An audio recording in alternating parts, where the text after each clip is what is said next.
Muy buenas tardes, bienvenidos al canal de YouTube del Instituto Cervantes de Leeds y Manchester. Y esta noche, bueno, continuamos con nuestro programa de conversaciones sobre literatura vasca contemporánea que está coordinando el profesor Gorka Mercero, y tenemos como invitado a uno de los grandes de la literatura en euskera, Iván Zabalza. Y bueno, pues este ciclo, la filosofía que le inspira es promover la literatura que se hace en el País Vasco como una parte importantísima, integral de la identidad cultural de España, del hecho de que compartimos cuatro idiomas oficiales. Y bueno, pues esto se formalizó tanto cuando se fundó el Instituto Cervantes. Hay una larga tradición de la presencia de la literatura vasca. También tenemos cursos de euskera en algunos centros de la red, y entronca también con algo que o puede parecer bastante evidente, pero que hace que en el año 1999 la UNESCO pues declaró el día 21 de febrero, la semana que viene tenemos la conmemoración, el Día de la Lengua Materna. El Día de la Lengua Materna como una necesidad de la protección de la diversidad lingüística en el mundo, el plurilingüismo dentro de los países y regiones y sociedades, y promover ese multilingüismo, bilingüismo, no solamente como un elemento cultural, sino como un derecho humano. Bueno, pues con todos esos referentes, este ciclo, como he dicho, es lo que pretende poner en valor, y en este caso la literatura vasca, que goza de una vitalidad realmente extraordinaria, cada vez con más pujanza, con más literatura vasca traducida a más lenguas. Y en este sentido, pues también quería mencionar que en mayo del 2020 el Instituto Cervantes, en una reunión mantenida con los directores del Etxepare, del Ramón Llull y con el Consejo Gallego de las Lenguas, pues se llegó a un acuerdo para dar un impulso todavía mayor a esta colaboración que, como digo, ya data de muchos años. La literatura vasca, que como la directora del Instituto Vasco Etxepare, Irene Larraza, dice que convive de igual a igual con los artistas de primer nivel de todo el mundo, no tenemos ninguna duda. Y además eso tiene el enorme mérito de que no siempre ha sido así, y es sobre todo en los últimos 20-30 años cuando se ha producido una verdadera eclosión de la literatura vasca. Ahora voy a presentar a Gorka Mercero, que es el coordinador de este ciclo. Él es profesor de la Universidad de Liverpool, completó una licenciatura en Filología Vasca en la Universidad del País Vasco y tiene un máster en Teoría Crítica y Cultural de la Universidad de Cardiff y un doctorado en Literatura Vasca en la Universidad del País Vasco, en el que analizó el tema de la memoria y la incidencia del posmodernismo en la novela vasca del último cuarto del siglo XX.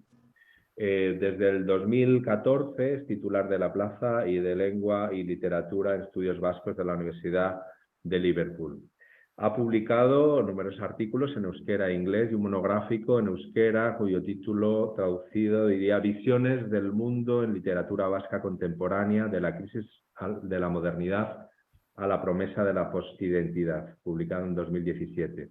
Actualmente trabaja en un proyecto que explora la aparente necesidad de que la defensa de la lengua y la cultura vasca dejen de realizarse sobre la base de la idea de nación y abracen en su lugar otros modelos de comunidad.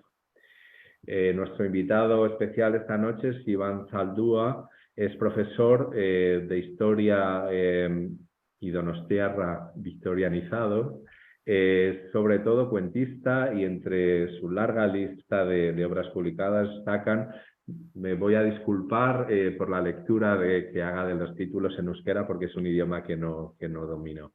que no conozco.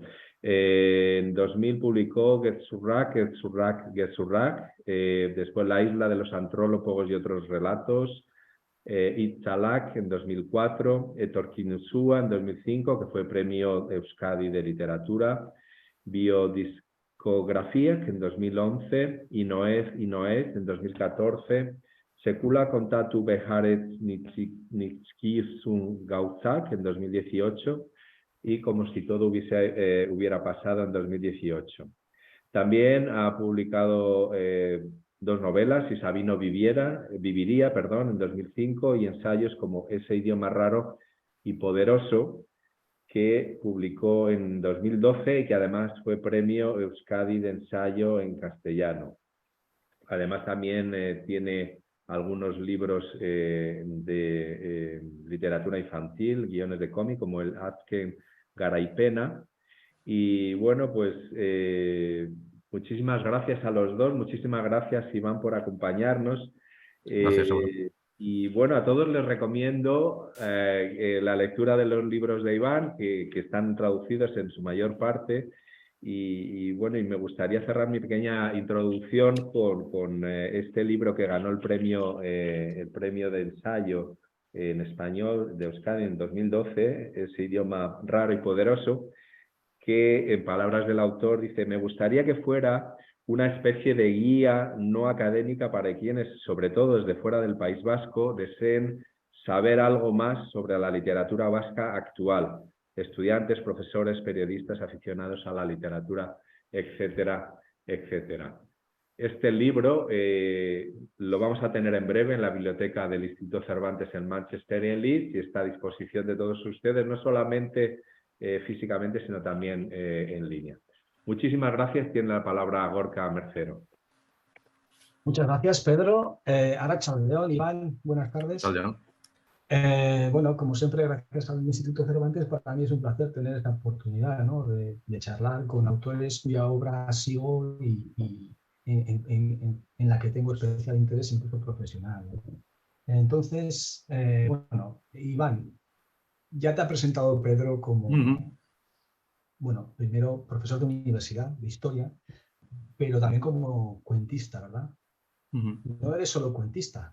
Te conocemos como escritor más que como profesor de historia, pero en tu faceta de escritor, aparte de cuentos, has escrito ensayos, artículos innumerables, también es bloguero, o sea, que tienes diferentes facetas, ¿no?, como escritor, pero sobre todo es cierto que eres cuentista y tú siempre te has reivindicado como tal, y has reivindicado mucho el género del cuento, ¿verdad? Un poco frente al dominio que tiene la novela en el panorama, podríamos decir, mundial, ¿no? No solo en el País Vasco, también en España es novela lo que parece que consagra, digamos, a los escritores. Y un poco, de una manera un poco rebelde también, me parece a mí, sueles reivindicar. Yo soy cuentista y además el cuento es algo que no se puede mejorar. Entonces, bueno, te quería preguntar, o casi pedirte que nos hicieras una breve apología del cuento, si te parece.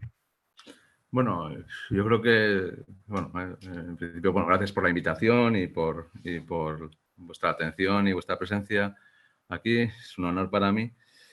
Y gracias a Cervantes y a Orca, ¿no?, por esta oportunidad, ¿no?, de hablar con vosotros. Y bueno, sí, claro, los cuentistas somos un poco pesados, porque eso, al ser un género mayor, que yo creo que es mayor, pero que está minorizado al mismo tiempo, las minorías siempre precisan más defensa, ¿no?, una defensa más fuerte, ¿no?, en relación con la preeminencia de la novela, que a fin de cuentas está relacionada con su mayor presencia en el mercado, y ya sabemos que el mercado no tiene por qué tener que ver en principio con la literatura, ¿no? Y yo creo que se puede defender fácilmente porque es el género que produce un mayor porcentaje de placer literario por página leída, mucho más que la novela en general, ¿no? Y hablando de la literatura vasca, además, yo diría que somos una potencia en ese sentido, ¿no?, una pequeña potencia en ese sentido. La producción cuentística es muy relevante. La modernidad, en cierto modo, a la literatura vasca vino, por supuesto, de la mano de la novela, pero también del cuento, con gente como Machado o Sarrena India. Y tenemos hoy día autores y autoras como Ana Malagón, como Uxoa Palaza, como Ida Rodríguez, como Carlos Liranzasoro, que yo creo que son punteros, ¿no? Pero lo mismo ocurre en la lengua castellana, ¿eh? Quiero decir, no me estoy refiriendo solo a los escritores y escritoras latinoamericanas, que suelen ser los que más fama tienen en el ámbito del cuento, sino también a españoles, a gente como Eloy Tizón o como Sara Mesa o como Elvira Navarro, ¿no? Y bueno, yo creo que uno de los mayores elogios que se le puede hacer al mundo del cuento es que yendo a una librería y comprando cualquier libro de cuentos, de relatos, ¿no? Al tuntún, tienes muchas más posibilidades de acertar que comprando cualquier novela al tuntún, ¿no? Porque las editoriales, como se lo piensan dos veces a la hora de publicar un libro de relatos, quiero decir que ahí el control de calidad es mucho mayor que en el de la novela, ¿no? Ya solo con eso yo creo que ya se defiende el género, ¿no? Estupendo. Bueno, ya decimos que no solo has escrito cuentos, eso está claro. Ya ha mencionado también Pedro los diversos campos en los que te has ejercitado, digamos, ¿no? Como escritor. Y también los premios que has recibido. Has tenido éxito en diversos géneros, ¿verdad? No solo en el del cuento. Pero te tengo que preguntar también. Además, al mismo tiempo que te pedía que nos hicieras bueno, pues, una pequeña apología del cuento, la típica pregunta que se suele hacer, que creo que también es al fin y al cabo una muestra, un síntoma del dominio de la novela, es ¿para cuándo una novela? Y bueno, esto es algo que se te suele preguntar en las entrevistas, ¿verdad? No te veo del todo cerrado a ello. Y una de las razones quizá por las que nos pueda parecer a tus lectores que sí que te puedas aproximar en algún momento a escribir una novela que tú mismo consideres novela, porque sí tienes novelas, ¿no? La crítica sí que considera que trabajos como si Sabino viviría, por ejemplo, ¿no? Puede ser una novela. Tú las consideras como una novela en falso, una novela, no sé, una expresión así creo que has utilizado alguna vez. No sé. Sí, me refería también a que en tu último libro que has publicado en 2022 en euskera, Ipuña engaño da, que es la traducción sería algo así como el cuento es engaño, ¿verdad? Otra colección de cuentos. En este caso, tus cuentos tienen como, bueno, una cadencia un poco más larga, son un poco más largos, digamos, y eso parece darles más espacio bueno, a un análisis más o a un tratamiento más psicológico de los personajes, quizá, que parece que es algo más novelesco. Entonces, no sé si nos puedes decir si tienes intención o no de quizá algún día escribir una novela. Bueno, yo creo que claro, yo he hecho muchas veces el chiste, ¿no? De que las novelas, las dos que he publicado, que Si Sabino viviría y luego pues, Euskaldun Guztiona Berria, La patria de todos los vascos, que es una novela corta en realidad, ¿no? Pues que son cuentos que me salieron mal, ¿no? De alguna manera. Y es verdad que partieron de ideas para cuentos que se me salieron un poco de madre, ¿no? Pero bueno, para mí son novelas, quiero decir. Lo que pasa es que con eso lo que quería subrayar es una cuestión que a mí me parece que suele ocurrir muchas veces, y es que los buenos escritores de cuentos no suelen ser, en general, buenos escritores de novelas y viceversa, ¿no? Hay excepciones, ¿no? Pero bueno, no suelen ser buenos cuentistas en general, ¿no? Entonces sí que, hombre, tengo desde hace tiempo rondando en la cabeza 2 o 3 ideas para novelas, y es verdad que en esta última época he tendido a escribir cuentos de mayor longitud y en el que hay más multiplicidad de temas y en los que los personajes tienen más peso y sobre todo que tienen más densidad. Y eso me hace pensar que quizá ya puede estar listo para empezar una tercera novela, ¿no? Pero bueno, como me gusta escribir más cuentos por una parte y luego por otra parte seguramente también por ese pánico escénico de decir, bueno, pues voy a hacer algo que no se me da tan bien, ¿no? Pues lo voy retrasando, ¿eh? Pero bueno, no lo descarto, ¿eh? Y yo creo que algún día me pondré. Muy bien. Bueno, hemos acordado, digamos, que la entrevista vaya como en bloques, ¿verdad? Y entre los bloques te he pedido bueno, que nos leas. Bueno, yo te pedía pasajes de tu obra, pero bueno, creo que has decidido leernos cuentos enteros, breves, pero enteros. Pero antes de que nos leas el primero, también Mm. me gustaría que nos hicieras, pues no sé, nos dieras una visión. Es muy difícil, claro. Lo que te estoy pidiendo ahora es algo sobre lo que has escrito libros enteros, ¿no? Pero sí, una visión un poco general de lo que es la literatura vasca, ¿no? Y en ese sentido, y refiriéndome al título de uno de tus ensayos sobre la literatura vasca, ese idioma raro y poderoso, que también ha mencionado Pedro antes, te pregunto, ¿en qué es raro no ya el euskera mismo, sino el campo literario vasco? ¿Y en qué se parece a otras literaturas? Y otra pregunta relacionada con ella, pues, ¿qué ventajas o desventajas tiene ser escritor y o lector en ese campo? ¿Qué es la literatura vasca? Dinos cosas. Bueno, yo creo que la literatura vasca está plenamente inserta en estos momentos, la que se hace en euskera, quiero decir, en las mismas influencias y modas que en los sistemas, en los campos literarios de su alrededor, ¿no? Es decir, comparado con las literaturas de países con las mismas características que el País Vasco, ¿no? Pues ser un país capitalista, postindustrial, en fin, ¿no? Sobredesarrollado, etcétera, ¿no? Que es algo que no se podía decir de hace 50 años, por ejemplo, ¿no? En el que, digamos, la literatura vasca en ese sentido estaba subdesarrollada y iba bastante por detrás, ¿no? De las corrientes principales de la literatura universal, que no deja de ser la literatura occidental, ¿no? Y se parece, y eso lo ha mencionado antes Pedro, en que, a diferencia de lo que ocurría antes, como cualquier otra literatura nacional, ahora exporta parte de su producto literario bruto, que es algo que antes tampoco ocurría, ¿no? ¿En qué se diferencia? Sobre todo se diferencia en el tamaño, ¿no? Diría yo, ¿no? En la escala de su mercado, ¿no? Que es una escala muy pequeña. Somos pocos hablantes y somos todavía menos lectores, ¿no? Estamos en una situación diglósica, de inferioridad y de dominación con respecto a las dos lenguas grandes de nuestro alrededor, una de las estatales, el español y el francés. Y luego los costes de transacción, eso significa que son muy altos, ¿no? Quiero decir, por ejemplo, no se traducen inmediatamente muchas novedades de la literatura universal al euskera, ¿no? O no se traducen bestsellers, ¿no? Por ejemplo. ¿Por qué? Porque, claro, como se traduce al castellano o al francés, la gente lo lee antes y que el coste es mucho mayor, ¿no? Y eso también redunda en otra cuestión, y es que es muy difícil vivir solo de la literatura. Es muy difícil hacerlo en español, es muy difícil hacerlo en francés y es todavía más difícil hacerlo en euskera, ¿no? Y bueno, pues sí exportamos parte del Producto Interior Literario Bruto, pero solo pueden asomar la cabeza en ese sentido unos cuantos autores y unos cuantos libros, porque claro, porque somos pequeños, quiero decir, ¿no? En ese sentido, ¿no?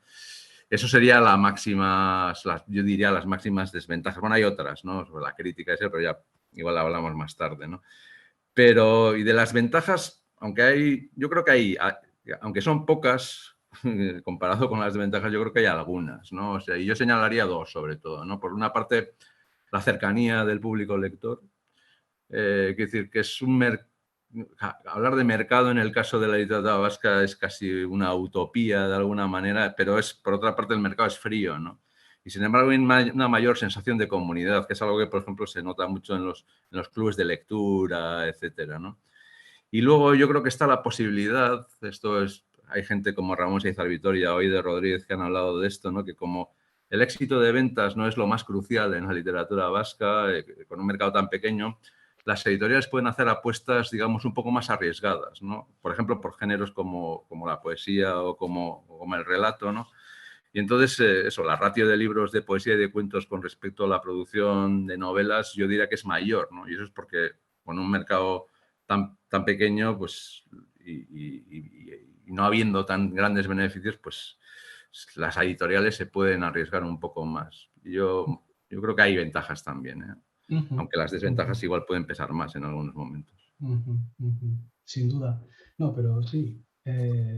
Seguro que para la gente que no tiene un conocimiento cercano de lo que es la literatura en lengua vasca, en euskera, ahí ya bueno, nos has ofrecido ya unos detalles de asuntos relacionados, aspectos del campo literario vasco, del sistema, si quieres, que seguro que son de interés este tipo de ventajas que has mencionado, ¿no? La posibilidad quizá de que hay una mayor separación de la tiranía del mercado, ¿no? Por ejemplo. Eso seguro que, bueno, lo vamos a dejar ahí y quizá luego en la ronda de preguntas alguien de la Pues si audiencia sale, pueda. Sí, muy es bien. posible. Vamos a ir sembrando cositas para que luego igual la audiencia pueda, o sea, la gente que nos acompaña hoy, pues que nos puedan preguntar, te puedan preguntar. Bueno, pues si te parece, nos puedes ofrecer una primera lectura, Iván. Bueno, voy a leer un relato, un microrelato que se llama El examen. El tiempo, señores, es muy importante. En un examen, ¿cómo les diría yo? El tiempo es casi lo primero. Y no me estoy refiriendo al atmosférico, lo digo por los graciosos que se han puesto a mirar por la ventana. El tiempo, redundo, es casi más importante que el contenido. Hablo, como pueden ustedes suponer, más de su ahorro que del transcurrir de los minutos en sí. La rapidez, la agilidad que ustedes lleguen a desarrollar son, por lo tanto, factores fundamentales. Son el reflejo más neto y exacto de su actividad mental, el barómetro que mide si han aprovechado o no el curso. La sal de la evaluación. Por supuesto, espero que no osen copiar a sus compañeros ni hacer uso alguno de esos adminículos que el vulgo denomina chuletas. Les advierto que les estaré vigilando desde la sala contigua y que el circuito cerrado de televisión me informará de cualquier anomalía. Si les cojo en falta, se lo han oído contar a sus compañeros de los cursos anteriores, ya saben a lo que se exponen. Sé que me excusarán por alargar esta exposición más de lo habitual. Quiero que todo esto quede especialmente nítido.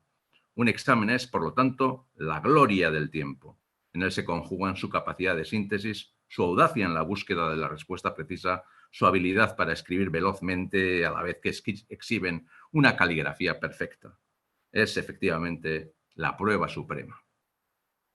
Mas no le demos vuelta, señores. Para responder a las 7 preguntas de que consta el ejercicio que en estos momentos les está entregando el señor ayudante, disponen de media hora. A las 11 menos cuarto exactamente aún les será posible abandonar arrastrándose el aula. A las 10:47 minutos, solo los más delgados, usted, Fanjul, y acaso usted, Uribe, podrán lograrlo. Recuerden que el techo desciende a razón de 8 centímetros por minuto y que no hemos previsto la posibilidad de una prórroga. Bien, si no tienen ninguna pregunta, solo me resta desearles buena suerte. Muy bien, muchas gracias. Ahí va el aplauso virtual.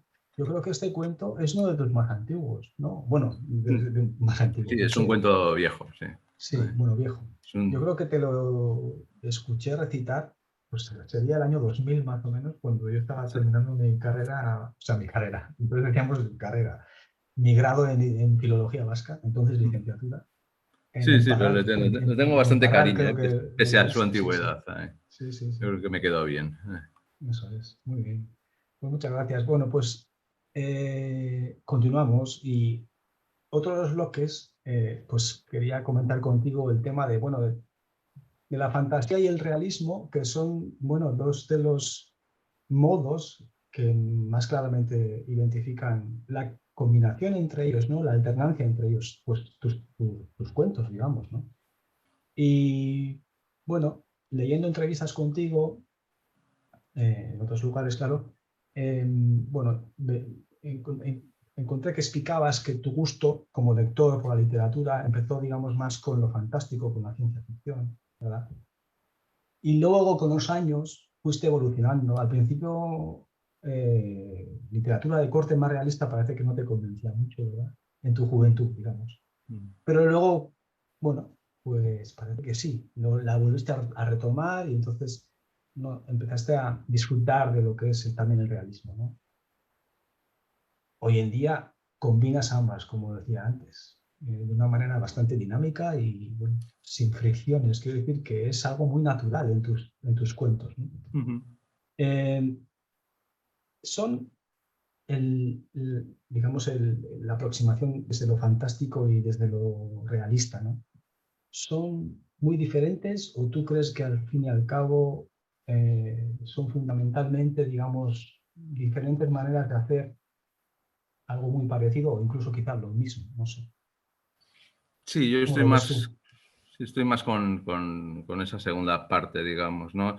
Bueno, lo has dicho bien, yo empecé siendo un lector voraz de ciencia ficción, de relatos de terror, y yo lo que quería ser es escritor de esos géneros, ¿no? Era un fan, ¿no?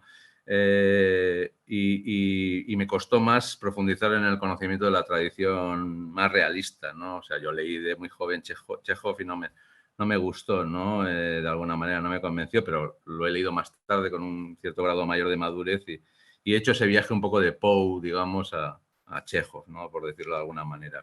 Ujú. Pero, pese a que, igual te habrás fijado en el último libro de cuentos, aunque quiero decir que la tendencia hacia lo que convencionalmente se llama realismo, pues bueno, va aumentando en mi obra. Quiero decir, sigo manteniendo mi querencia por el fantástico, ¿no? Pero en el sentido, digamos, que le daba a Julio Cortázar, no para crear mundos nuevos, totalmente ajenos al que nos rodea, sino para iluminar, ¿no? Zonas de nuestra realidad. Y eso es... Y en ese sentido, pues, quiero decir que son aproximaciones diferentes a lo mismo, ¿no? Lo que intento hacer, yo creo. Aproximaciones diferentes, al fin y al cabo, pues ponerlo de una manera muy genérica y muy vaga, si se quiere, pero aproximaciones diferentes a la literatura, a hacer literatura, ¿no? Entonces, al final a lo que me lleva esto es a preguntarte qué es la literatura. No sé, la literatura, bueno, claro, tú mismo has mencionado ahora mismo, ¿no? No crear mundos paralelos, bueno, no sé, no es paralelos, diferentes completamente disociados de nuestra realidad, sino yo me imagino que son también para ti hasta cierto punto al menos la literatura es una manera de explorar nuestra realidad, la realidad que nos rodea, sea desde lo fantástico o desde lo realista. Sí, sí, no, yo creo que son dos convenciones literarias, a fin de cuentas, ¿no? Tanto el realismo, bueno, pese al nombre que tiene, es tan convencional, tan artificial, digamos, como lo fantástico, ¿no? Yo creo que la literatura lo que tiene que... Una de las puede servir por muchas cosas, pero una de las cosas que tiene que producir es un cierto extrañamiento, ¿no? De lo que nos rodea, ¿no? En el campo fantástico yo creo que ese extrañamiento tiene que ver más con el qué pasaría si, es decir, con retorcer las posibilidades de lo real. Y en el convencionalmente realista tiene más que ver con intentar encarnar adecuadamente lo que pasa, ¿no? Sin retorcer las posibilidades de lo real, ¿no? Y yo creo que los dos... ese equilibrio, ¿no? Puede ser igualmente difícil de conseguir tanto en uno como en otro, ¿no? Y ahí yo, que igual más que la fantasía, que es una palabra que no me gusta tanto, yo utilizo más fantástico, yo igual, ahí siguiendo a Iris Murdoch, hablaría más de imaginación, ¿no? O sea, la imaginación yo creo que tiene que ver más con la empatía, ¿no? Y la fantasía, en el sentido contrario al que le daba Cortázar, más con el escapismo, ¿no? Y ahí eso no me interesa tanto. Ahora que mencionas el escapismo, claro, también se asocia muchas veces la fantasía, más que lo fantástico, quizás la fantasía, al entretenimiento, a una literatura, pues no sé, de pasatiempo, tal y cual. Pero yo creo que, como tú dices bien, en tu caso, digamos, lo fantástico se asocia a otra intención, eh, explorar la realidad. En alguna ocasión has mencionado, pues, la idea de encontrar verdades, ¿no? Algo parecido a esto, ¿no? Uh-huh. Que puede sonar, no sé, quizá, no sé. Desde luego, desde la posmodernidad es difícil hablar de verdades, ¿verdad? Uh-huh. Pero sigue siendo lo que nos empuja también a los lectores muchas veces, por lo menos yo como lector, uno de los grandes activos que ha tenido para mí siempre la literatura es la posibilidad de ofrecer, de hacerme entender cosas sobre mi propia realidad, ¿no? O sea, Uh-huh. sí que tiene que ver con la idea de, digamos, encontrar verdades, digamos, ¿no? No sé si te parece Sí, sí, adecuado. sí. Sí, sí, estoy Estoy de acuerdo, ¿no? Y bueno, a mí una de las razones que me llevaron de alguna manera a plantearme algo que no hacía de joven, ¿no? Escribir sobre una cuestión, digamos, grave o trágica como es el conflicto vasco, es precisamente lo que yo encontré en novelas de gente como Machaga, o como Seizar Vitoria, o como Arantxa Urrieta Vizcaya, o como Joaquín Muñoz, ¿no? Quiero decir, o sea que para mí, quiero decir, esa aproximación literaria, ¿no? Partiendo del hecho del lenguaje, ¿no? Sobre todo a la realidad, pues me abrió más puertas o me explicó más cosas que muchos artículos periodísticos o de opinión o análisis sociológicos que leía, ¿no? Y en ese sentido, bueno, yo creo que es una manera, digamos, oblicua, ¿no? de acercarse a la realidad, la de la literatura. Pero claro, no la de toda la literatura, porque hay literaturas que tienen otra intención y, o sea, como hemos dicho, pues escapar, ¿no? de la realidad, entretenerse meramente. A mí ese tipo de literatura no me interesa tanto, ¿no? Bueno, digamos que otra pregunta para cerrar este bloque sobre lo fantástico, lo realista, desde una perspectiva, digamos, más realista ahora. A tus personajes a menudo parece pasarles que no han encontrado su sitio, lo cual es muy literario, obviamente, no haber encontrado el sitio de uno. Parecen estar en una especie de limbo. Limbo es algo que tú mismo creo que has empleado esa palabra, ¿no? Para referirte a este aspecto de tus historias, ¿no? Parecen estar como en tránsito, quizás simplemente perdidos en la vida, ¿no? Entonces, a mí se me ocurre pensar de perdido. Cuando uno dice perdido, parece decir casi perdedor. Pero no es exactamente eso, porque muchos de tus cuentos, en los que, digamos, socialmente, económicamente, son triunfadores, no perdedores, pero triunfadores, ¿verdad? Muchas veces habiendo dejado de lado sus utopías de la época de cuando eran jóvenes, pero son triunfadores y sin embargo no parecen haberse desligado de ese limbo, parecen estar en el limbo todavía, ¿no? Parecen estar como perdidos. Me interesa mucho porque parece que es algo muy recurrente también, ¿no? Tus historias. Sí, Esta sí. gente que está, aunque sean triunfadores, pero no saben muy bien de qué va la cosa, digamos, casi, ¿no?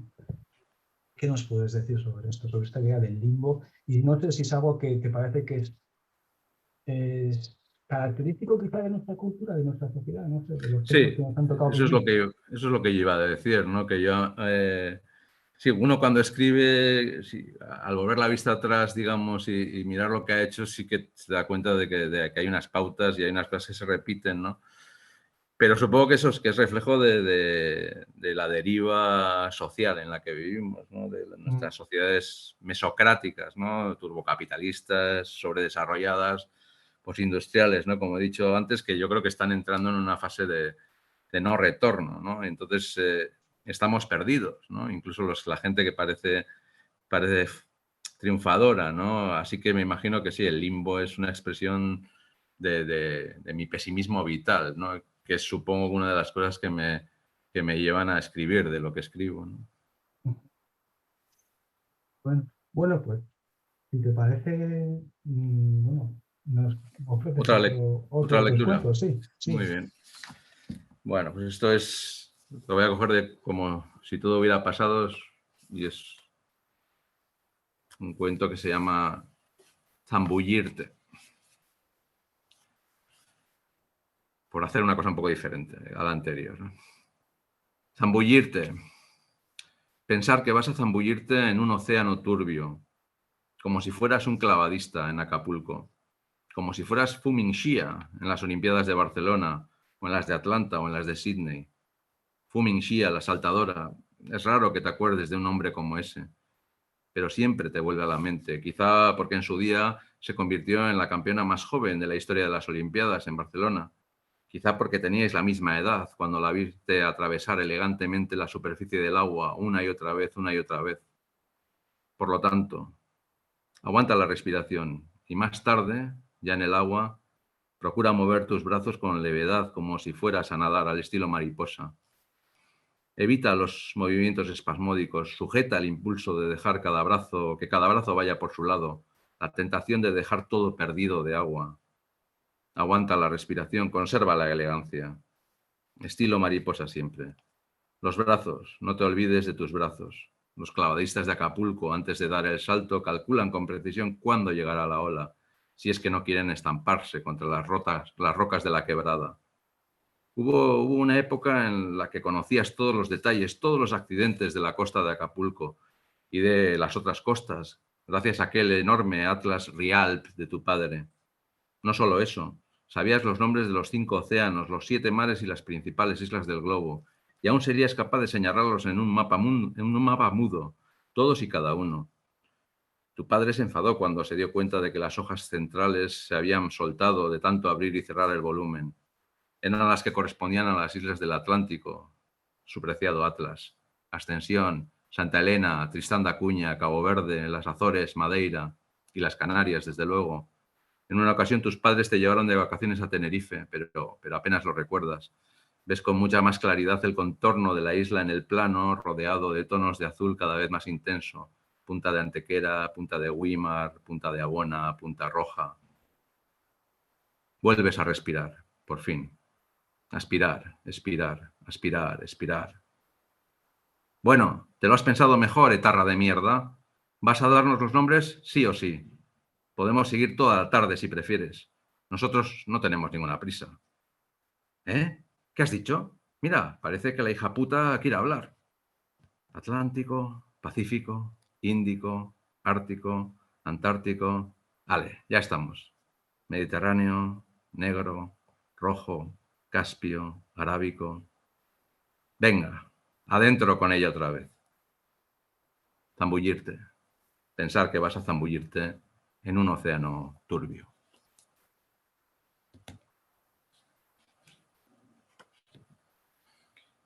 Muchas gracias, Iván. Aplauso virtual. Sí, bueno, pues mira, precisamente el cuento bueno, es bastante gráfico y bueno, pues me da pie a introducir el siguiente bloque que se refiere a uno de tus motivos o de los temas, digamos, que has trabajado pues bastante frecuentemente en tus cuentos, ¿no? Hay motivos muy característicos de tus trabajos, ya hemos ido mencionando algunos: la fantasía, la ciencia ficción, lo fantástico, la ciencia ficción, en lo realista, pues el tema de las relaciones personales, el engaño, ¿no? El tema de los perdedores, de los antihéroes, el agotamiento de las utopías, muy importante también, el cinismo de los triunfadores, la metaliteratura también. O sea, digamos que nos ofrece todo esto un panorama muy variado de lo que haces realmente. Pero no deja de ser cierto que también uno de los temas que más has trabajado, que más han venido a ti, no sé exactamente cómo es esto, pero es el del conflicto vasco y lo que tú has denominado la cosa. Y bueno, creaste un eufemismo ahí que has solido decir que parece que compartías con los amigos, ¿no? Con la gente de tu cuadrilla y tal, pero que se ha hecho conocido, digamos, por lo menos entre los lectores de tu obra y en general los lectores de literatura en euskera también. La cosa, en euskera, gauza, ¿no? La cosa. Y es un eufemismo muy eficaz porque al final cada cual sabe a qué te refieres y lo completa, digamos, con sus propias experiencias y con sus propias memorias, ¿verdad? Así que, pues eso, que es muy eficaz. Y nos habla del contexto de la violencia en el País Vasco, la de ETA, pero no solo la de ETA, como acabas de demostrar en tu cuento, por ejemplo, ¿no?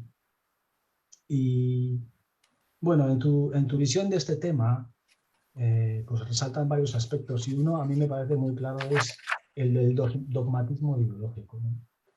Que muestran algunos de tus personajes. Es una falta de flexibilidad, de capacidad para adaptarse a otras maneras de ver el asunto y también a cambios contextuales que se han ido produciendo, ¿verdad? A lo largo de estos años, de estas décadas. Entonces, la sociedad vasca en tus cuentos aparece muy claramente politizada y muy dogmáticamente politizada, ¿no? Entonces eso produce una sensación como de ahogo. Y no sé, a mí me parece que muchos de tus cuentos sobre este tema al final lo que vienen a ser es un intento de crear una vía de escape a ese ahogo, ¿no? Que creaba aquella situación de conflicto. No sé si lo ves así o qué te parece. Sí, una vía de escape o un intento de explicarme el ahogo y de explicarme y de explicarme a mí y a mis lectores, ¿no? Esas trincheras, ¿no? Yo creo que en los conflictos, cuando se recrudecen y se hacen más violentos y sobre todo se alargan, como fue el caso del conflicto vasco con todas las fases que tuvo, ¿no? Pues las trincheras se convierten en algo más hondo e inamovible, ¿no? Y hemos vivido mucho dogmatismo, ¿no? Y no solo por el lado uno de los lados, ¿no? De los bandos supuestamente enfrentados, que es algo que yo por otra parte tampoco creo y es algo que también intento reflejar en mis cuentos, ¿no? Que yo no creo que haya habido solo dos bandos, ¿no? Lo mismo que no creo que haya solo dos relatos, ¿no? Sobre lo que ha sido la cosa o el conflicto vasco, ¿no? Hay muchos que se cruzan y cambian y van cambiando con el tiempo, además, ¿no? Y yo creo que la realidad es más caleidoscópica y en ese sentido me interesa, o bueno, yo creo que me ha interesado explorar la gama de grises que hay, ¿no? Dentro del conflicto vasco, ¿no? Así que yo creo que es natural que eso se refleje de alguna manera en mis cuentos, ¿no? Y en ese sentido también ahí podría añadir otra defensa del género, ¿no? Y que para reflejar una realidad tan múltiple, tan atomizada, tan caleidoscópica, pues quizás los cuentos, los libros de cuentos sean igual más no sé si útiles o más certeros y más amplios, ¿no? que las novelas que suelen, aunque se pueden hacer novelas muy múltiples, etcétera, pues son más unívocas, ¿no? Yo creo que lo humano es la contradicción y lo humano es lo que le interesa a la literatura, o por lo menos a la literatura que a mí me interesa, ¿no? Los grises se refieren, y la relación de los grises que tú querías explorar y el dogmatismo al que yo me refería aparecen en muchas de tus historias, de tus relatos y se materializa muchas veces o toma cuerpo en esos personajes que no saben muy bien dónde situarse porque no están ni con unos ni con nosotros, ¿verdad? Eso también, no sé si, mi impresión personal es que en realidad la mayoría de la sociedad vasca estaba ahí, en ese lugar un poco, no sé, y yo creo que mucha gente se tiene que identificar con esos cuentos en los que el personaje pues, se dirige a una manifestación pues contra el último atentado de ETA, pero allí no acaba de encajar porque hay ciertas cosas que no le gustan. Y entonces luego al día siguiente quizá pues, se acerca también a una manifestación contra la dispersión de los precios, pero también ahí hay cosas que, pues, no sé, ¿es eso te parece que refleja realmente lo que fue la mayoría de la sociedad vasca, ¿no? La posición Sí, claro, es que yo no que le claro, quedó? yo de joven sí fui bastante militante, ¿no? Estuve en un partido político que se llamaba Euskadiko Ezkerra, que luego, cuando yo entré era marxista-leninista y a favor de la independencia y luego acabó fusionándose con el Partido Socialista Obrero Español, que yo lo dejé un poco antes. Y entonces, quiero decir, luego, pero tampoco fui un militante, o sea, fui muy de base, de pegar carteles nada más, ¿no? O sea, entonces, quiero decir que mi posición yo creo que es la de la mayor parte de la sociedad vasca. No me ha pasado cosas muy graves ni a mí ni a mi alrededor. Lo que pasa es que, claro, como es un país tan pequeño, conoces a mucha gente a la que le han pasado cosas graves, ¿no? De uno u otro bando o el del medio, ¿no? Pero yo soy sobre todo un testigo, ¿no? Y entonces, bueno, yo creo que esa es la posición, sobre todo desde la que escribo, y eso me lleva, pues, seguramente a tratar ese tipo de personaje que puede opinar un día una cosa, otro día otra, otro día mirar hacia otro lado, otro día comprometerse. Pues bueno, pues probablemente porque me siento más cercano a ese tipo de personaje, ¿no? Aunque no es solo un personaje, son muchos, ¿no? Y muy diferentes, ¿no? Pero sí puede tener tener que ver con eso, ¿no? No sé.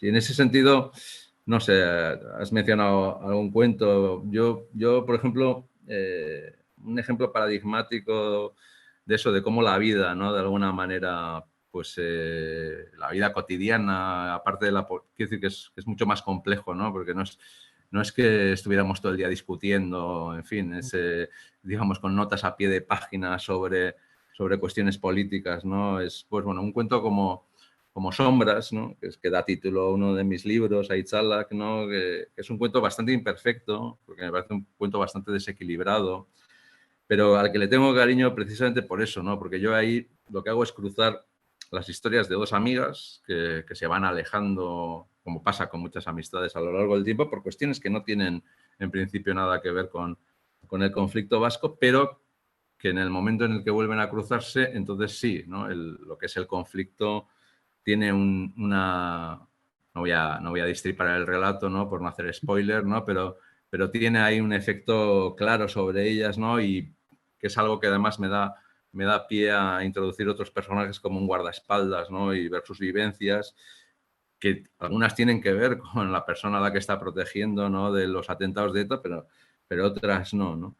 O lo mismo puedo hablar de cuentos como El plazo o como Viaje de verano, ¿no? Donde hay una serie de personajes que hacen algo tan banal pero tan cotidiano, por otra parte, como discutir sobre música, sobre gustos del mundo de la música pop, pero luego lo que se ve es que debajo de eso está una cuestión dramática que tiene que ver con el conflicto, ¿no? Y bueno, yo diría, pues, o otro cuento, ¿no? Como Me acompañarías, ¿no? Que es un relato sobre una relación de pareja en la que sus dos protagonistas pues tienen tiranteces porque es una relación reciente, ¿no? Hay vacilaciones, y es el tema del que parte el relato, pero de repente hay todo eso se refleja porque van al entierro, ¿no? de uno de los progenitores de los miembros de la pareja, que eran un militante de la izquierda abertzale, a la que se le hace un funeral, ¿no? en esa línea, ¿no? Y entonces, bueno, me interesa mucho ese cruce entre lo que es lo cotidiano y lo que era lo que vivíamos, ¿no? En aquella época. No ir a, digamos, los grandes acontecimientos, que a veces también aparecen, ¿no? Como fondo, como leitmotiv, pero no son el centro de mi atención en general. Sí, en ese sentido me gustaría apuntar al hilo de lo que dices. A mí me parece que es uno de los elementos, digamos, más literarios, ¿no? De tu tratamiento de la cosa, del conflicto. Y es que haces una especie de contraposición, contrapones los personajes que están como muy anclados, muy atrincherados en sus posiciones dentro del conflicto, con las cosas que les pasan en la vida, que van más allá del conflicto. La vida es como que supera el conflicto, la vida es más, las contingencias, las circunstancias, son muchas más cosas. Y a mí eso me atrae mucho, ¿no? Porque como que socava esas trincheras y las deja como sin sentido, digamos, ¿no? No sé si me explico. Sí, sí. Ahí había escogido una cita de un escritor serbio de origen sefardí, David Al-Bahari, que a mí me gusta mucho, ha escrito sobre en fin, la cuestión del holocausto, etcétera, ¿no? Y él decía, ¿no? Que el que vive en la historia no vive en la vida, ¿no? Es un cadáver por muy vivo que esté. La vida se come a grandes cucharadas, a pequeños bocados, pero lo que no se puede hacer es sentarse a mirarla, ¿no? Entonces, quiero decir que a mí me interesa esa parte, ¿no? Y cómo se vive la vida en medio de, ¿no? O sea, cómo se vivía, cómo se sigue viviendo, porque bueno, yo creo que el conflicto no ha acabado, ¿no? Pero vamos, que pasa una fase más mejor, ¿no? Sí, más no sé si liviana. tenemos tiempo de hablar de eso o si nuestros oyentes o tus oyentes tendrán preguntas sobre eso luego, pero sí, las cosas han evolucionado, pero seguramente el conflicto sigue habiendo, ¿no? O para alguna gente sí. Bueno, no sé si te parece, creo que una tercera lectura también has preparado o no. Si queréis, No sí, sé. si Sí. tenemos tiempo y tenéis Yo creo ganas. que sí, hay tiempo, sí tenemos ganas. Vale. Bueno, este es más corto y es también otro cuento de la cosa, digamos, que se llama Todo. Empieza con un diálogo. En la Wikipedia está todo, absolutamente todo. No digas tonterías. Es verdad, responde la niña con firmeza. Mira si no tu nombre. Oye, yo no estoy en la Wikipedia. Por fortuna, piensa el viejo. De todas maneras, apártate de ese ordenador, niña, y vuelve con los demás que están a punto de comerse la tarta. La niña se marcha. Se llama Anne, es de la clase de su nieto. Entonces, el viejo abre la Wikipedia y escribe su nombre y su apellido, por si acaso. Y ahí está, en un artículo muy breve que señala que en 1980 participó en un asesinato, en el atentado de ETA contra aquel soldador que nunca se resolvió. Y al principio no se ha dado cuenta, junto a su fecha de nacimiento, la de su muerte, la del día de hoy precisamente. Lo encuentran con la cabeza sobre el teclado, un infarto casi con seguridad. A nadie se le ha ocurrido buscar, claro está, el nombre de aquel soldador. Si lo hubieran hecho, habrían podido ver, en un artículo muy breve de la Wikipedia, que habría llegado a tener una biznieta de nombre Anne. Todo, absolutamente todo está en la Wikipedia.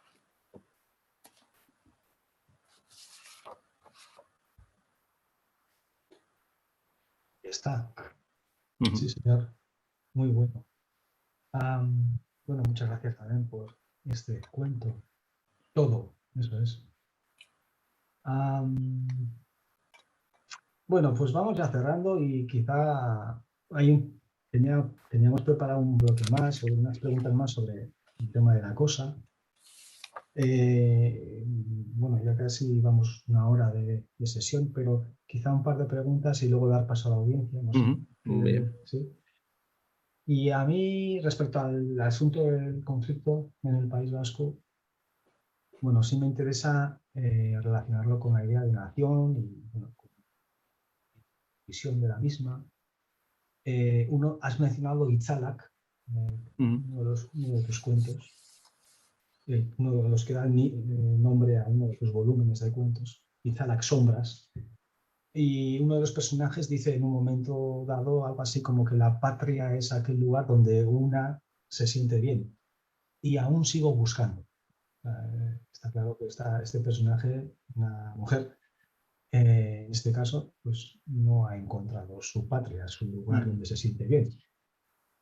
Bueno, claro, te pregunto por la nación porque al final, evidentemente, es un conflicto de identidades nacionales, el que estamos viviendo, el que hemos vivido en el País Vasco. No sé. Bueno, voy a resumir y hacerte la pregunta. ¿Qué te parece la idea de nación? ¿Hay alternativas? Bueno, yo creo que sí, eso...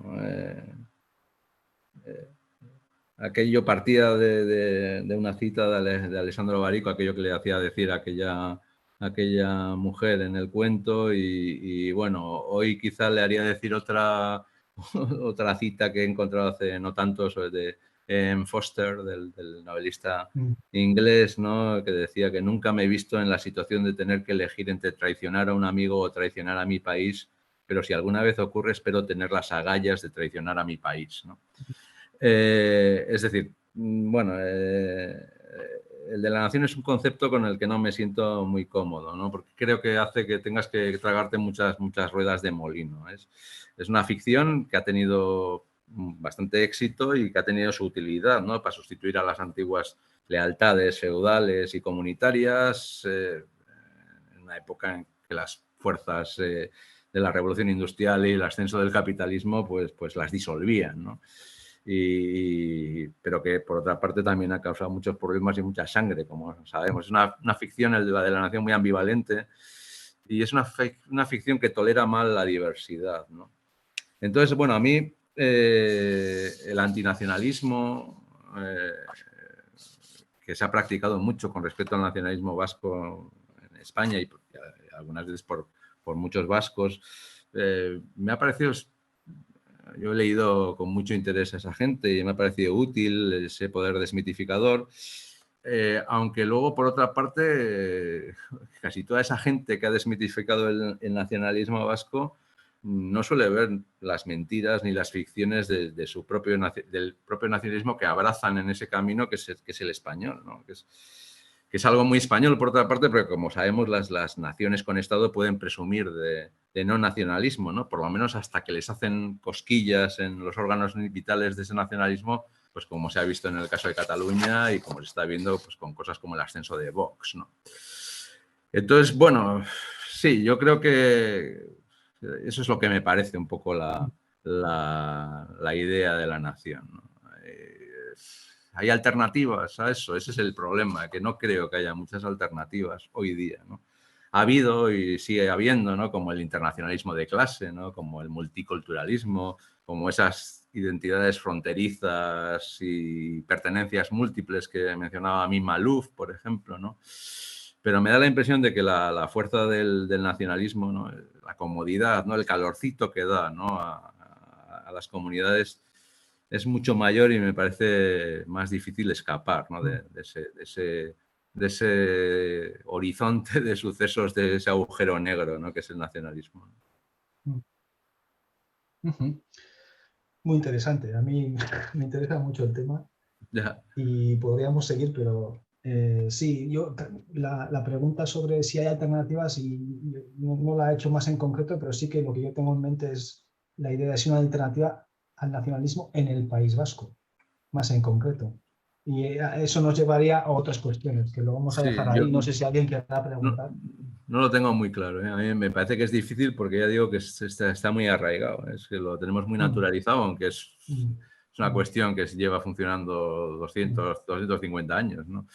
Con lo cual yo me imagino que como muchas otras ideas también decaerá, ¿no? Pero no lo veo ahora en mi vida, por lo menos, ¿no? Ya. Bueno, pues no sé, yo creo que, no sé si te parece, Iván, podemos dejar paso Sí. a la audiencia si alguien quiere hacer preguntas y si no hay, pues quizá yo tengo alguna más que hacerte Muy bien. antes de cerrar. Como veáis. Sí, Yo quería hacer una pregunta y es, tu obra ha sido traducida a varios idiomas, ¿no? Entonces, la traducción siempre es compleja, ¿no? Y es siempre un pequeño, gran desafío. ¿Cómo ha sido tu experiencia o el trabajo con los traductores? Bueno, a ver, lo primero es que es algo que te halaga, ¿no? Entonces, la experiencia es en general buena porque el hecho de que tu obra vaya a poder ser leída en otro país, pues siempre es bueno. Lo que pasa es que, claro, y es lo mismo que me ocurre a mí cuando yo me autotraduzco al castellano, por otra parte, ¿no? La traducción, sobre todo si se hace bien, supone casi una vivisección, ¿no? De lo que has... prácticamente una disección, ¿no? Porque es un texto muerto, en cierta manera, de lo que estás haciendo y entonces... Es un proceso en el que se suelen revelar muchas veces las debilidades y los fallos, ¿no? que haces, ¿no? Por ejemplo, cuando yo me autotraduzco al castellano, escribo principalmente en euskera, antes no era así, pero ahora sí, y luego me autotraduzco. Entonces, pues bueno, uno no puede dejar de caer en la tentación, por ejemplo, de mejorar, ¿no? Lo que ha escrito previamente, ¿no?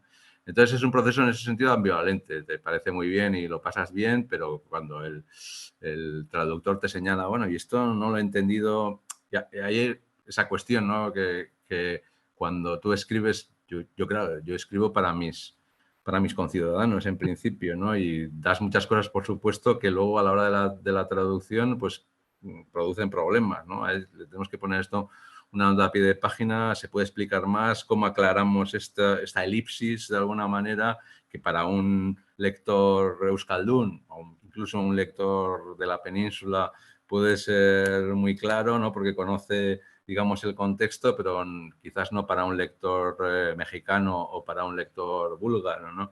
O un italiano, ¿no? Entonces, bueno, pues, en fin, ¿no? Es cuando te das cuenta de los límites de tu ficción, ¿no? Entonces, tiene su parte, digamos, aunque es sobre todo, tiene una parte de la traducción gozosa, digamos, tiene también su lado oscuro, me da la impresión.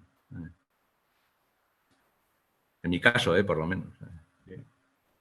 También te quería preguntar, ¿no? Tratas sobre todo el cuento, pero también novela, ensayo y la literatura juvenil, ¿cómo fue?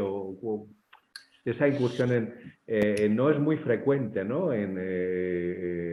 Pues tiende a haber más escritores que escriben literatura juvenil, infantil, pero esa comunicación entre la literatura, digamos, para adultos y para la gente joven o los niños, ¿cómo fue esa...? Bueno, yo creo que eso tiene que ver un poco con el sistema literario vasco, ¿no? El único ámbito, digamos, en el que funciona casi como un mercado es el de la literatura infantil y juvenil, que es, digamos, donde hay más ventas y entonces hay una especie de impulso por parte de las editoriales para pedirte, una vez que empiezas una carrera literaria, para pedirte, y bueno, y hay muchos autores que combinan ambos. Hay algunos que están más especializados, ¿no? Pues como en cualquier ámbito, digamos, literario, campo literario más mayor, pero bueno, yo creo que yo los dos libros los dos libritos de literatura, bueno, en fin, entre infantil y juvenil que escribí, fueron en parte una especie de petición por parte de las editoriales, ¿no? Entonces, bueno, por una parte a mí me gusta ese tipo de retos y lo intenté, pero creo que no es lo mío, ¿no? Y luego el cómic que guionicé en su día, Azken Garaipena, que has mencionado antes, está también, digamos,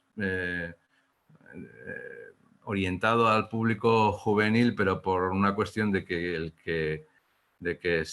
primero se publica, hay una revista que editan las Icastolas, que es Xaviroy, donde se van publicando por entregas los cómics, y entonces, pues bueno, yo, aunque mi intención, hice un cómic camufladamente para jóvenes, aunque yo creo que se puede leer a cualquier edad, ¿no? O sea, considerando al público joven ya como adulto, ¿no? Entonces, pues bueno, pero sí, ahí hay un mercado mayor y entonces es normal que se produzca más, ¿no? Y que haya esos, digamos, tránsitos entre gente que escribe para adultos y gente que escribe para jóvenes. O sea, pueden ser las mismas personas y luego ya hay gente más especializada, ¿no? Pero sí, hay un impulso porque es un nicho en el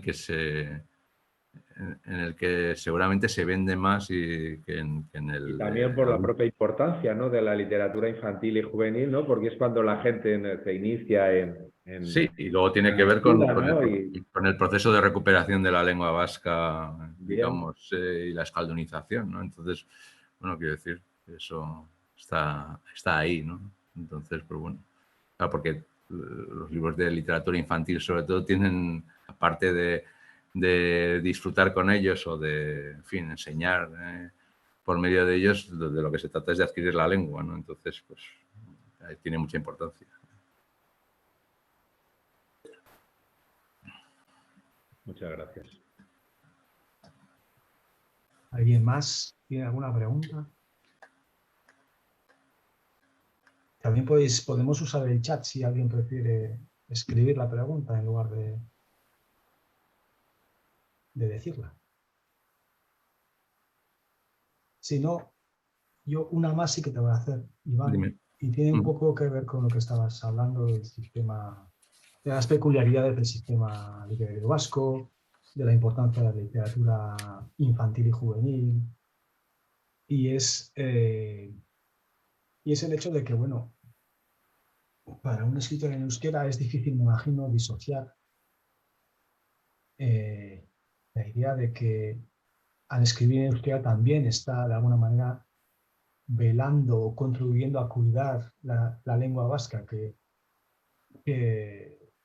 en fin, no vamos a decir que esté en una situación precaria, pero por lo menos desde luego sí diglósica, y aunque sea cooficial en Euskadi, por ejemplo, junto con el castellano, pero en fin, sabemos las encuestas lo dicen continuamente, se emplea muchísimo menos, digamos que está hasta cierto punto marginada en la sociedad, ¿no? Todavía.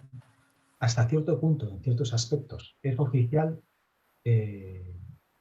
se enseña es vehicular en la enseñanza obligatoria, en la primaria, en la secundaria, en la universidad también, se pueden estudiar carreras, etcétera, pero luego el uso es lo que últimamente, ¿verdad?, a muchos vascoparlantes pues les preocupa, ¿no? El hecho de que parece que se aprende y se utiliza en ciertos aspectos, en ciertos ámbitos de la vida, pero se dejan de lado muy fácilmente, ¿verdad? Entonces, no, en ese sentido en que muchos vascoparlantes tenemos esa preocupación por la situación de la lengua, imagino que es difícil disociar la idea de que un escritor que elige, como tú has elegido, ¿verdad?, escribir en euskera, una de las razones debe ser también pues contribuir a ese cuidado de la lengua. Y en ese sentido, y termino la pregunta, teniendo en cuenta que la lengua lleva ya muchas décadas dentro de la ideología nacionalista vasca, digamos, siendo la clave, el núcleo de la nación, de la idea de nación, no sé hasta qué punto te puedes disociar como escritor en lengua vasca de la idea de la nación, de ser nacionalista casi incluso, ¿no? Aunque sé que no, en fin, no tiene por qué llevarte, pero que son cosas que no se pueden disociar muy fácilmente, ¿no? Como ves esto. Bueno, yo depende de quién habla de mí, soy nacionalista o soy españolista, o sea que Claro. en ese sentido... No, pero bueno, lo que quiero decir es que yo creo que, por eso he dicho antes que yo creo que es muy difícil escapar del vórtice, ¿no?, del nacionalismo, ¿no? Yo, a ver, has dicho, ¿no?, que lleva un tiempo siendo uno de los ejes del nacionalismo vasco, ¿no?, la lengua, ¿no? Y bueno, yo creo que uno de los logros, ¿no?, del reseteo que hizo el nacionalismo vasco en los años 50 y 60, es decir, el impulsado por la primera ETA y por las ETAs, ¿no?, de cada momento, fue sustituir, ¿no?, eso, la mística de la pureza de la raza, ¿no?, y la religión católica, por supuesto, por el de la lengua amenazada y en vías de extinción, que yo creo que es un paso que yo creo que es positivo, ¿no?, porque la lengua, al contrario de la sangre, ¿no?, es algo que se puede aprender. ¿no? Es como la raza y los 8 apellidos, ¿no? Y luego, además, quiero decir que el interesarte y el adquirir una lengua pequeña, pues muestra un amor por lo pequeño, por lo singular, por las causas perdidas, que a mí me resulta, pues bueno, es mucho más atractivo que el tema de la raza, ¿no?, por ejemplo, ¿no? Y yo vengo de ahí, ¿no? O sea, yo creo que los que venimos de ahí, quiero decir, mis padres no sabían euskera, mi lengua materna no es el euskera, mi lengua materna es el castellano, ¿no? Y yo creo que ese sentido de trágico de la lengua, ¿no?, de la injusticia histórica que se ha cometido con el euskera, porque las lenguas no retroceden de una manera natural a causa de fenómenos naturales, no son fenómenos políticos y sociológicos inducidos muchas veces por el poder hegemónico, ¿no?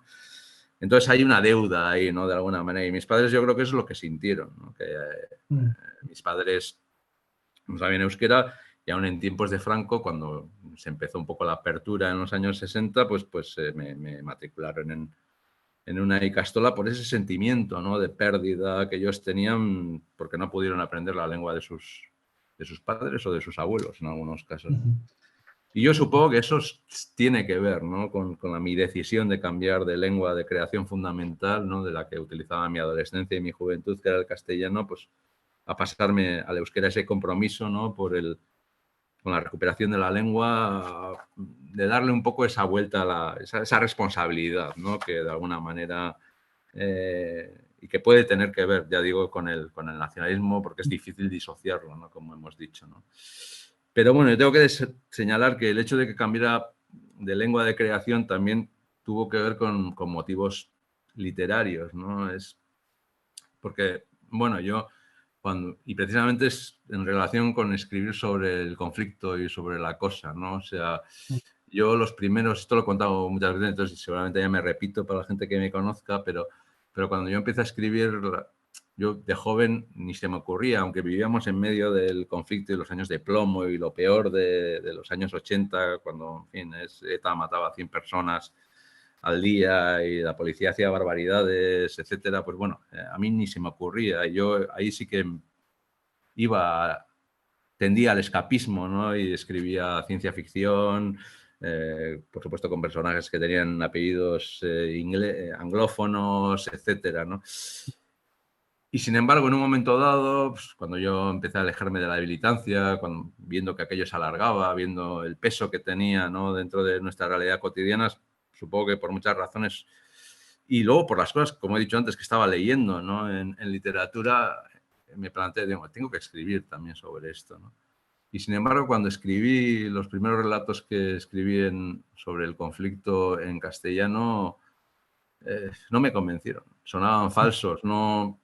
la manera de... Y lo rompí, quiero decir que los tiré a la basura, ¿no? Entonces, mi manera, digamos, de superar aquel obstáculo fue cambiando de lengua, ¿no? Y los relatos que escribí en euskera, por lo que fuera, quizás si hubiera seguido intentándolo en castellano lo hubiera conseguido, ¿no? Pero por lo que fuera, me convencieron y fueron los primeros que publiqué en euskera y los primeros que aparecen en mis primeros libros, ¿no? Pero yo ya digo, claro, ¿qué pasa? Que aunque también había libros que se escribían en castellano sobre el asunto, lo que a mí me abrió el ojo literario sobre el conflicto fueron los libros que leí en euskera, los libros de Achaga, de Saizar Vitoria, de Joaquín Muñoz, de Arantxa Orreta Vizcaya, en fin, más tarde de Xavier Montoya o en fin, ¿no? De más gente, ¿no? Entonces quiero decir que de alguna manera, pues bueno, la mía fue una decisión, se puede decir patriótica, no sé si nacionalista, pero patriótica, ¿no? Pero yo creo que también fue una decisión literaria. Muy bien. Bueno, a ver, tenemos una pregunta en el chat. No, es un comentario, ¿no? Es un comentario. Creo, ¿no? Sí. Hola, muchas gracias. De Jen. Muy interesante todo. Mi pregunta es bastante básica, pero ¿cuál es tu proceso de escribir un cuento? ¿Cuál es el proceso de escribir un cuento, Iván? Te pregunta Jen. Ya, bueno. Bueno, a mí yo creo que me tiene que obsesionar un poco algún tema, ¿no? Quiero decir, yo no soy un escritor profesional, no tengo una rutina, digamos, clara en ese sentido, y solo cuando os tengo un encargo, que en ese caso, claro, hay unos plazos, etcétera, pero sobre todo cuando tengo ganas es cuando escribo los cuentos, ¿no? Entonces, bueno, yo tengo una libreta, antes no necesitaba libretas, pero ya desde hace un tiempo, ya por mi edad seguramente, pues cuando veo que hay una idea sobre algo que he leído, algo que me ha pasado, algo que le ha pasado a alguien de mi alrededor, algo que he visto, algo que me ha transmitido algún producto cultural, que puede ser una lectura, puede ser una visita a un museo, una película, una serie, pues bueno, a un pequeño esquema muy breve de cuál es el tema del cuento, qué personajes hay y sobre todo cuál es el final. Quiero decir, en eso soy muy clásico, soy muy poeniano, ¿no? O sea, quiero decir que el cuento hay que construirlo siempre desde el final. Y una vez que tengo esa clave, a veces eso acaba en un cuento y a veces se queda en el esquema que he escrito, ¿no? Yo de vez en cuando saco la libreta, cuando tengo, digamos, ganas, tiempo de escribir, y entonces, pues bueno, escribo, lo de la libreta lo he escrito a mano, pero ya a partir de entonces para mí ha sido una salvación el procesador de textos, porque tengo una letra horrible, tanto que a veces no suelo entender lo que he escrito en la libreta, que me suele dar bastante rabia, porque tenía que ser una idea cojonuda, pero se me ha ido ahí, y entonces pues me pongo a ello, ¿no? Y bueno, y claro, esa es la ventaja, digamos, del cuento con respecto a la novela, ¿no? Que, en fin, los cuentos son novelas en miniatura, entonces no puedes tirarte 3 años escribiendo un cuento, ¿no? Si se te alarga más de un mes, eso significa que el cuento no no funciona y entonces merece ir a la papelera virtual, ¿no? De alguna manera, ¿no? Entonces, bueno, pues depende de su longitud, pues suele ser un proceso que puede durar 3 días, 1 semana, 2 semanas, no mucho más en general.